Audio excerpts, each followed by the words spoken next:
Welcome to Stories from the Shadows, haunted tales from the golden age of ghost stories and supernatural fiction.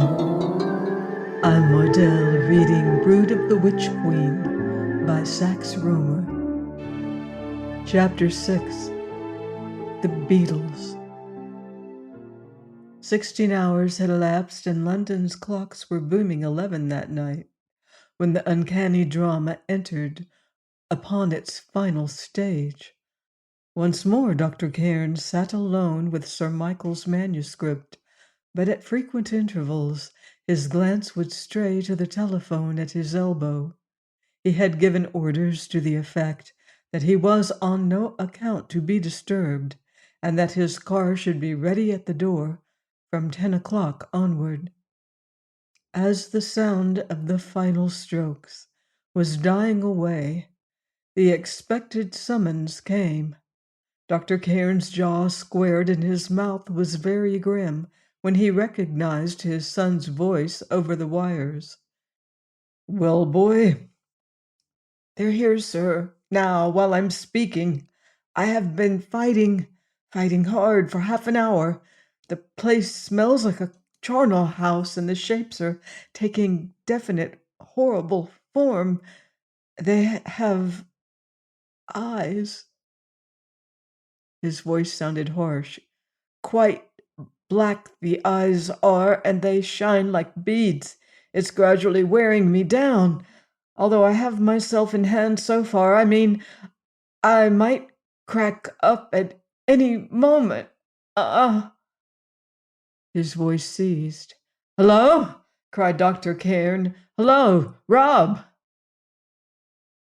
"It's all right, sir," came all but inaudibly.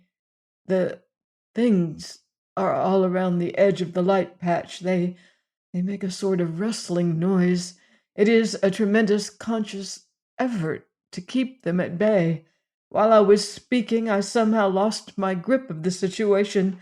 One crawled, it fastened on my hand, a hairy, many-limbed horror.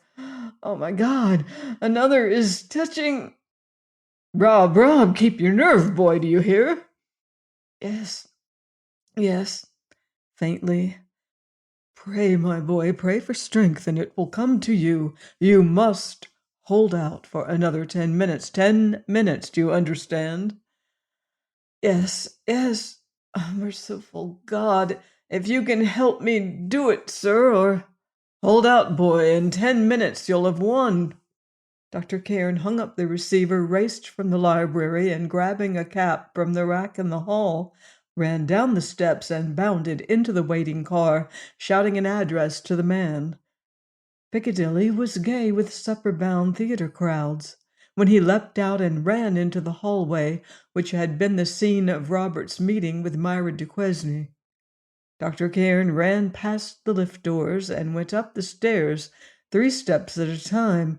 He pressed his finger to the bell push beside Anthony Ferrara's door and held it there until the door opened and a dusky face appeared in the opening.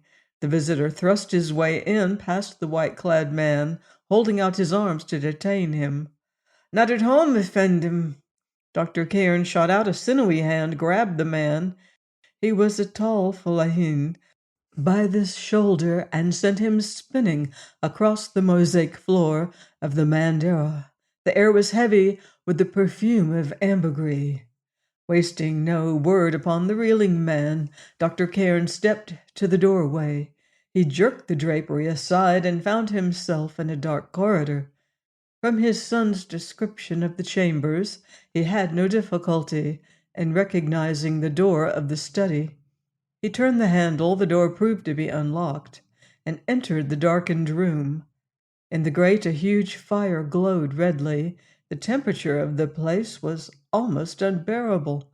On the table the light from the silver lamp shed a patch of radiance, but the rest of the study was veiled in shadow. A black-robed figure was seated in a high-backed carved chair. One corner of the cowl-like garment was thrown across the table. Half rising, the figure turned. and an evil apparition in the glow from the fire, Antony Ferrara faced the intruder. Dr. Cairn walked forward until he stood over the other. "Uncover what you have on the table," he said succinctly. Ferrara's strange eyes were uplifted to the speaker's with an expression in their depths which in the Middle Ages alone would have sent a man to the stake. "Dr. Cairn," the husky voice had lost something of its suavity. "You heard my order?" "Your order? Surely, doctor, since I am in my own—" "Uncover what you have on the table, or must I do so for you?" Antony Ferrara placed his hand upon the end of the black robe which lay across the table. "Be careful, Dr. Kim," he said evenly. "You are taking risks." Dr. Cairn suddenly leapt, seizing the shielding hand in a sure grip, and twisted Ferrara's arm behind him. Then, with a second rapid movement, he snatched away the robe. A faint smell, a smell of corruption, of ancient rottenness, arose on the superheated air. A square of faded linen lay on the table, figured with all but indecipherable Egyptian characters, and upon it, in rows which formed a definite geometrical design, were arranged a great number of little black insects. Dr. Cairn released the hand which he held, and Ferrara sat quite still, looking straight before him. "Dermestes, Beetles, from the skull of a mummy! You filthy, obscene beast!" Ferrara spoke with a calm suddenly regained.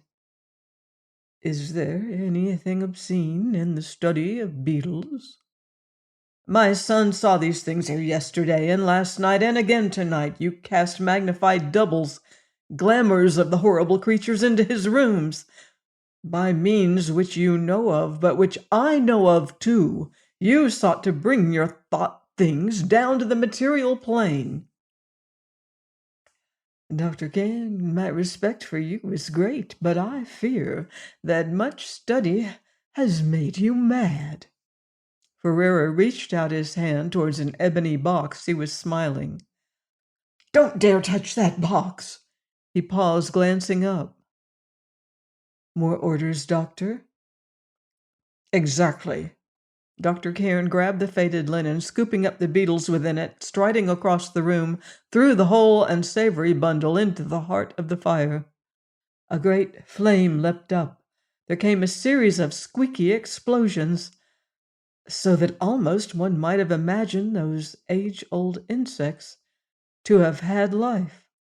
Then the doctor turned again. Ferrara leaped to his feet with a cry that had in it something inhuman, and began rapidly to babble in a tongue that was not European. He was facing Dr. Cairn, a tall, sinister figure, but one hand was groping behind him for the box. "Stop that!" rapped the doctor imperatively. "And for the last time, do not dare to touch that box." The flood of strange words was dammed. Ferrara stood quivering but silent. "The laws by which such as you were burnt, the wise laws of long ago, are no more," said Dr. Cairn. "English law cannot touch you, but God has provided for your kind." "Perhaps," whispered Ferrara, "you would like also to burn this box to which you object so strongly?" "No power on earth would prevail upon me to touch it, but you have touched it, and you know the penalty. You raise forces of evil that have lain dormant for ages, and dare to wield them. Beware.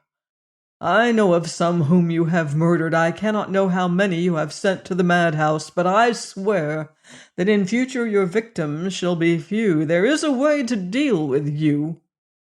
He turned and walked to the door.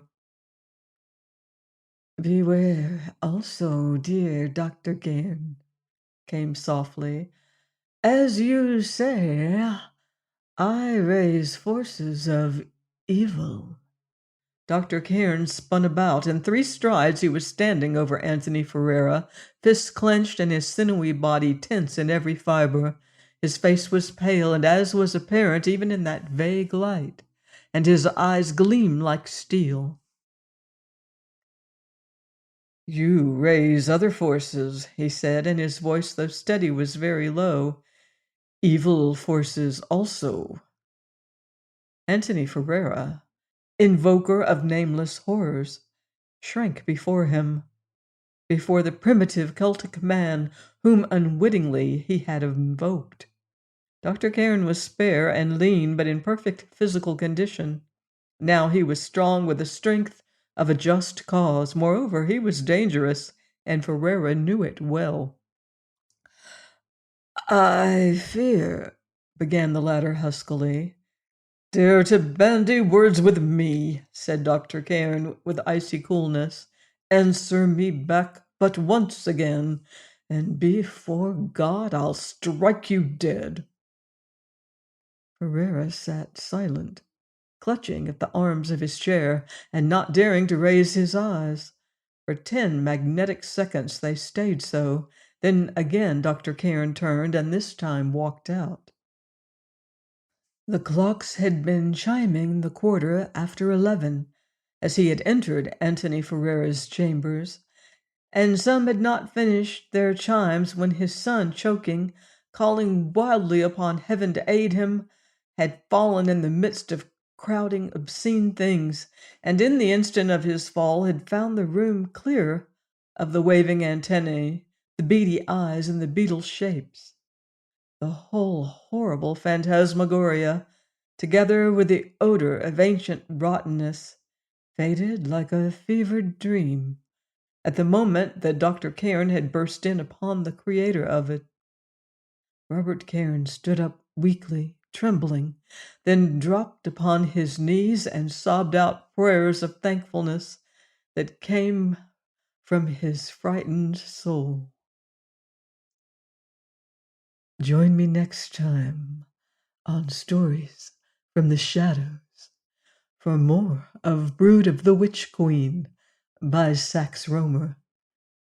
Until then, I wouldn't blame you if you leave the lights on.